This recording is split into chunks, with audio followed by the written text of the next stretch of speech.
उच्च स्तरीय आध्यात्मिक ज्ञान ग्रहण करने की समझ का संचार जिस इंसान, साधक, भक्त, जिज्ञासु या फिर भक्त के भीतर शुरू हो जाता है, तो उसके बाद अगर उनके सामने कोई सदगुरु तुल्य इंसान यूजलेस बातें कर रहे हैं तो भी उन्हें कोई फर्क नहीं पड़ता है, उनकी लय अवस्था बिगड़ती नहीं है।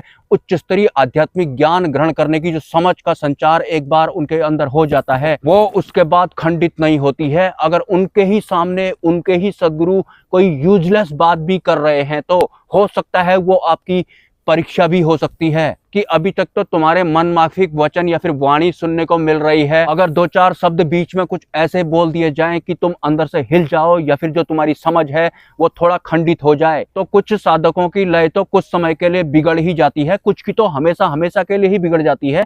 कि कोई सदगुरु तुल्य इंसान अचानक से इस तरह की यूजलेस बातें कैसे कर सकता है। और जरूरी नहीं है कोई सदगुरु तुल्य इंसान आपके सवालों का जवाब देने के वक्त ही किसी तरह की यूजलेस बातें कर रहे हैं, हो सकता है वो किसी दूसरे इंसान के सवालों का जवाब देने के लिए यूजलेस बातें कर रहे हो, लेकिन देख तो आप भी रहे हैं, सुन तो आप भी रहे हैं, संचार तो आपके भीतर भी हो रहा है उच्च स्तरीय आध्यात्मिक ज्ञान को ग्रहण करने का। तो जिस भी साधक के भीतर उच्च स्तरीय ज्ञान ग्रहण करने की समझ पनप जाती है, उसका संचार शुरू हो जाता है, फिर वो डगमगाता नहीं है, अच्छे से भी नहीं डगमगाता है, बुरे से भी नहीं डगमगाता है।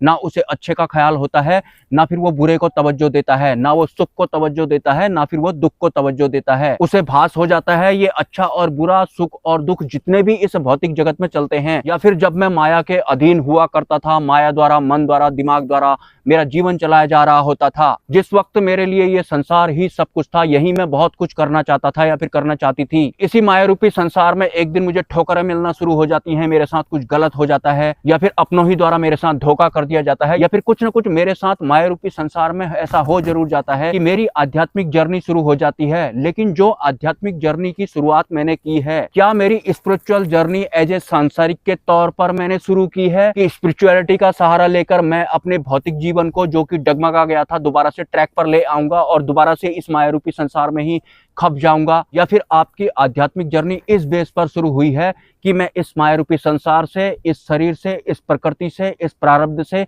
कर्म बंधन से ऊपर उठना चाहता हूं या फिर उठना शुरू हो गया हूं, मुझे पता लग गया है कि ये सब कुछ और है और वास्तविकता कुछ और है? क्या मैं इस भौतिक संसार को या फिर माया रूपी संसार को समझ गया हूं, या फिर समझ तो गया हूं लेकिन जीना तो मुझे यही है? तो अध्यात्म की शुरुआत भी अगर मैं कर ही रहा हूं तो क्यों ना इससे पैसा बनाया जाए और उसके बाद इसी भौतिक जगत में सरवाइव किया जाए, लोगों को ज्ञान बांटा जाए। या फिर वास्तव में मैं अच्छी तरह से इस माया रूपी संसार को समझ गया हूं, अच्छी तरह से अपने इस शरीर को भी समझ गया हूं, अब मैं आगे को ही गति करने वाला हूं, अब मैं ईड़ा वाले रास्ते पर नहीं जाने वाला हूं, अब मैं पिंगला वाले रास्ते पर ही जाने वाला हूं, मोक्ष मुक्ति परमात्मा वाले रास्ते पर ही जाने वाला हूं। और वही वास्तविक सत्य भी है। अगर मैं संसार से ऊपर उठ ही गया हूं, मेरा इस संसार में ज्यादा इंटरेस्ट अब रह ही नहीं गया है, चलो पता कर लेते हैं कि मेरा इस संसार में इंटरेस्ट रह गया है या फिर नहीं रह गया है, या फिर मैं खाली अपने आप को धोखा दे रहा हूं, ऐसे ही मनगढ़ंत कहानियां बना रहा हूं कि मेरा भी इस भौतिक संसार में अब कोई ज्यादा इंटरेस्ट रह नहीं गया है,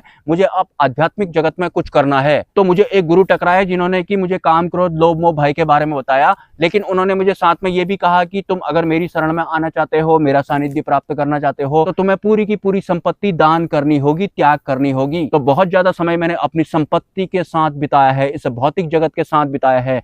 तो तुरंत मेरे मन में विचार आता है कि गुरुजी, अगर मैं आपको संपत्ति ना दूं और बहुत सारे गरीब लोग हैं इस पूरे विश्व में, अगर मैं उनको बांट दूं तो क्या अच्छा नहीं होगा? ये भौतिक जगत का मोह है। संपत्ति दान करने की एवज में आप गरीबों के मसीहा बनना चाहते हैं, कुछ इज्जत प्राप्त करना चाहते हैं, अभी भी आप इस भौतिक जगत में ही लटके हुए हैं। तो आपने बिना मतलब के ऐसे ही बोल दिया कि मेरा इस भौतिक जगत में अब कोई खास इंटरेस्ट नहीं है। और आपने ये भी कमेंट किया था कि अच्छा हुआ आपने पहले से ही बता दिया कि सदगुरु अगर पैसा मांगेंगे तो आपको ऐसा बोलना है।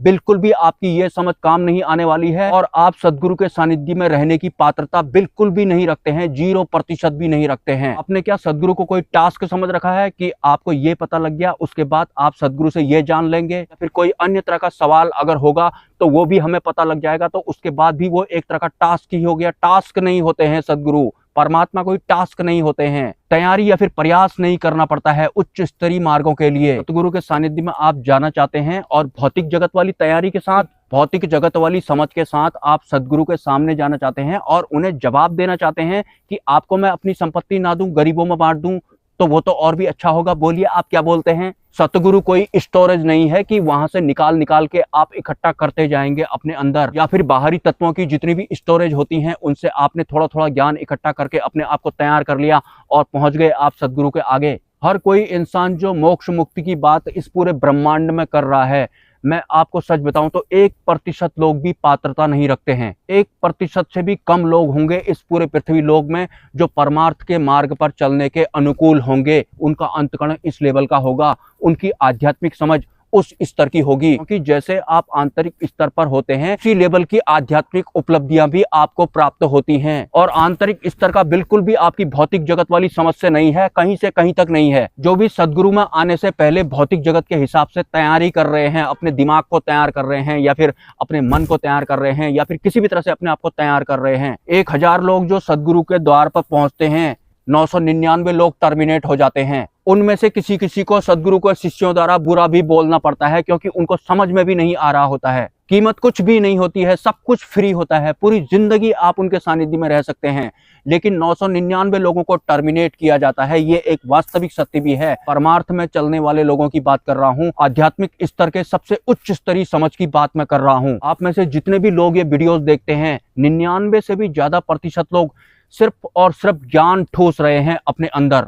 उस लोग के बारे में बताओ, या फिर थोड़ा बहुत मैंने अंक ज्ञान के बारे में बता दिया, तो फिर बुद्धि का इस्तेमाल करके, अगर अंक का मतलब ऐसा होता होगा तो बहुत सारे जो अंक होते हैं उनका तो कुछ और मतलब भी होता होगा। बस बुद्धि का ही विस्तार करने में लगे हुए हैं, बुद्धि द्वारा ही हमें लगातार चलाया जा रहा है, तो ऑटोमेटिक हम चलने लग रहे हैं। कुछ भी मन में आ रहा है तो बोलने में लग रहे हैं। पता है क्या, आध्यात्मिक यात्रा के दौरान एक दिन साधक रुक जाता है, वो नहीं जानना चाहता है इन सब चीजों को, क्योंकि ये अनंत है, कभी खत्म होगा ही नहीं। आपका दिमाग कम पड़ जाएगा। और तो और आध्यात्मिक स्तर से भी अगर आप इस ब्रह्मांड को जानना चाहते हैं तो भी एक साधक एक दिन रुक जाता है, वो नहीं जानना चाहता है, क्योंकि कुछ होता नहीं है ये सब जानकर। एक दिन साधक को इस बात का अनुभव भी होता है, या फिर अनुभूति भी होती है। सूक्ष्म जगत की बात आप छोड़ो, इस भौतिक जगत को इतना सब कुछ जानकर क्या मिल गया आपको आज तक? इस भौतिक जगत को बहुत ज्यादा जान लेने की वजह से ही तो हमारी स्टोरेज फुल हुई पड़ी है, हमारा अंतकण फुल हुआ पड़ा है। इस वीडियो में आपको जो जो दिखाई पड़ रहा है, ये पत्थर या फिर मैं या फिर ये कपड़े या फिर जो जो मुझे भी नहीं दिखाई पड़ रहा है, हम इनमें से एक एक चीज को जानते होंगे। ऐसी कोई चीज होगी ही नहीं मेरे आसपास में जिसे कि आप नहीं जानते होंगे, या फिर मैं नहीं जानता हूंगा,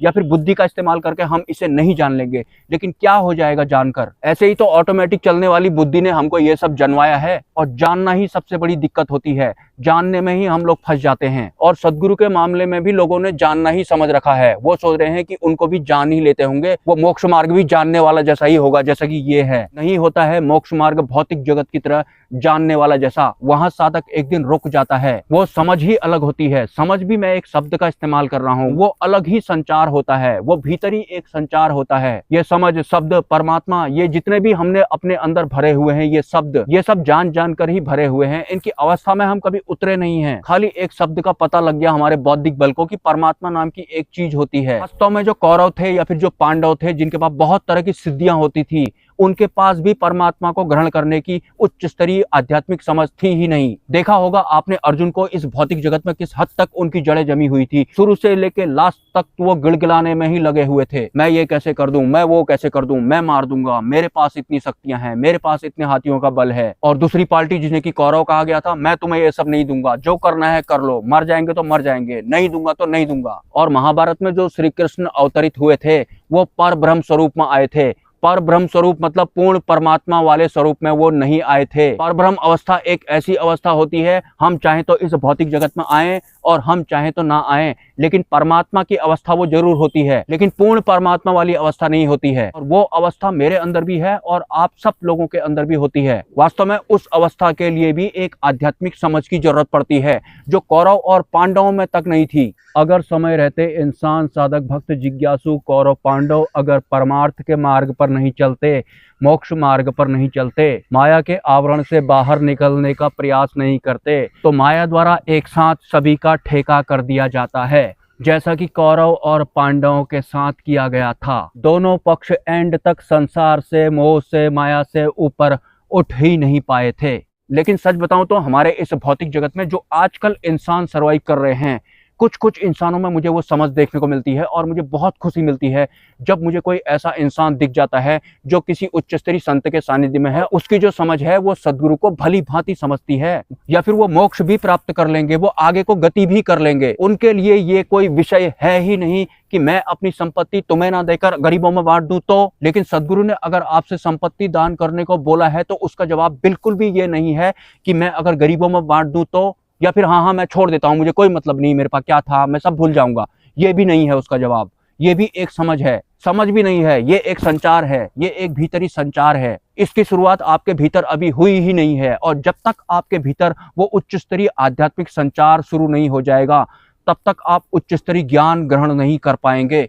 ये एक वास्तविक सत्य भी है। और हाँ, ये जो अपनी संपत्ति गरीबों में दान करके सम्मान लेने की लोभ वाली बात मैं कुछ दिनों से अपने वीडियोज में कर रहा हूँ, ये किसी एक पर्टिकुलर इंसान के लिए नहीं है। ये लाइन हर उस इंसान या साधक के लिए है जो मोक्ष मार्ग पर चल रहा है या फिर जो सत मार्ग पर चल रहा है। अगर आप अपनी बेशुमार संपत्ति गरीबों में दान कर देते हैं तो इससे उनका कल्याण नहीं होने वाला है, या फिर इससे उनका आंतरिक विकास नहीं होने वाला है। वो और भी ज्यादा सांसारिक बनने वाले हैं और इस संसार में ही अपनी जड़ें जमाने वाले हैं। एक तरह से ऐसा करके आप उन्हें भटकाने का ही काम करने वाले हैं। तो सतमार्ग पर चलने के दौरान, परमार्थ के मार्ग पर चलने के दौरान जो भी आप इस भौतिक जगत के लिए कल्याण का काम करना चाहते हैं, आपके उस कल्याण से उनका आंतरिक विकास होना चाहिए। भौतिक सुधार का कोई खास महत्व नहीं होता है, आंतरिक स्तर पर सुधार ही सब कुछ होता है। तो अगर आप अपनी संपत्ति गरीबों में दान करना ही चाहते हैं और कोई सम्मान भी अगर आप नहीं लेना चाहते, तो उस संपत्ति से उस मोहल्ले का या फिर उस गांव वालों का या फिर उस शहर वालों का आंतरिक विकास भी होना चाहिए। और हम आंतरिक स्तर पर जो भी लोक कल्याण का काम इस भौतिक जगत में करते हैं वो प्रारब्ध में ऐड नहीं होता है। मतलब अगर हम किसी का भला करते हैं, इसकी एवज में सुख भोगने के लिए हमें इस भौतिक संसार में जन्म नहीं लेना पड़ेगा, क्योंकि माया रूपी इस संसार के अकॉर्डिंग अगर इस भौतिक संसार में हम किसी दूसरे इंसान को दुखी करते हैं तो दुखी होने के लिए हमें दूसरा जन्म लेना पड़ता है। अगर हम किसी को सुखी करते हैं, भौतिक जीवन उसका सुखी बनाते हैं, तो उसकी एवज में भौतिक सुख भोगने के लिए भी हमें यहाँ जन्म लेना पड़ता है। लेकिन वही अगर हम इस भौतिक संसार के इंसानों का आंतरिक स्तर पर विकास करने का काम करते हैं तो ऐसा विकास माया के आवरण से बाहर होता है, मतलब उससे हमारा प्रारब्ध नहीं बनता है। सतमार्ग पर चलते चलते जो भी आपको कल्याण का काम करना है उस कल्याण में आंतरिक विकास शामिल होना चाहिए, 99% या फिर 100%। सपोर्ट अगर आप करना चाहते हैं तो इस QR कोड पर जो आपको वीडियो में दिख रहा होगा, वीडियो के दौरान आप स्क्रीनशॉट ले सकते हैं और उसके बाद आप स्वेच्छा से सपोर्ट कर सकते हैं। मिलते हैं नेक्स्ट वीडियो में।